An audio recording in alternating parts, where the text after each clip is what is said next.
God leaves out his answer. Heaven Letter number 4541. May 1, 2013. Where are you looking from, and what do you see? When you look out the north window, you see one view. When you look out the south window, you see another view. Can they ever be the same? Unlikely. When you look out either window an hour later, the light is different.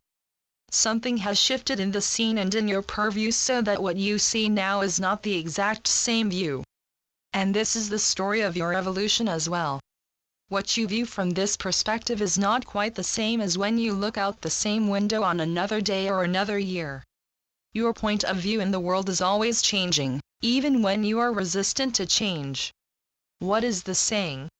You can't step in the river at the same place? This describes your growth very well. What is the distance between you and the child you once were and the youth and the married man and the father and then the man with a cane? Outer differences, of course, but everybody knows that. I am speaking of more subtle changes, including the range of change of perspective within.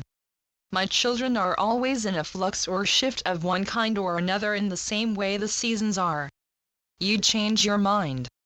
You have a change of heart. You have an insight. Something you thought smart once upon a time may seem foolish to you now, but that's okay. It's okay to have been foolish. It's okay to be wiser now. It is okay to be who you are today. Regardless of what guise you may appear in today, you are always my child.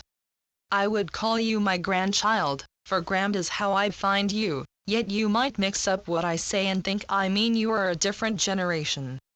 You are my child, and you are grand. I can only speak truth.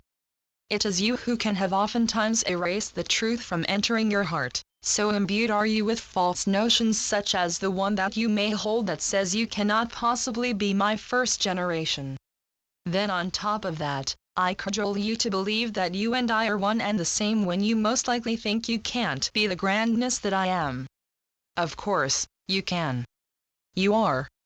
You don't quite grasp it yet. How can you when you see only so far as you can see?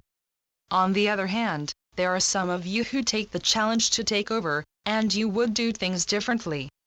If you had the power in your hands to make a clean sweep, the first thing you might do is to abolish death, free and square. Dear ones, one thing leads to another, and soon enough, you would have made a mess of things. You would have made a mess unwittingly, simply because you can see only as far as the tip of your nose, or, maybe, on a good day, around the corner. You know that's true, don't you? It's like now when you do not see ahead or think ahead. You realize now that, for every thread you pull, there is another that gets pulled and must be taken into account. Soon enough, you would throw up your hands and say, God, come back. I get the lengths you go to. The job you have is not a snap.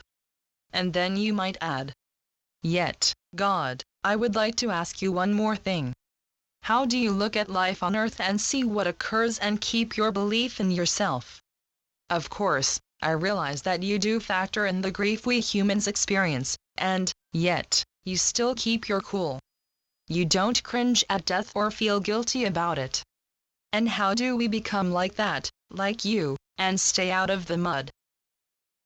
www.heavenletters.org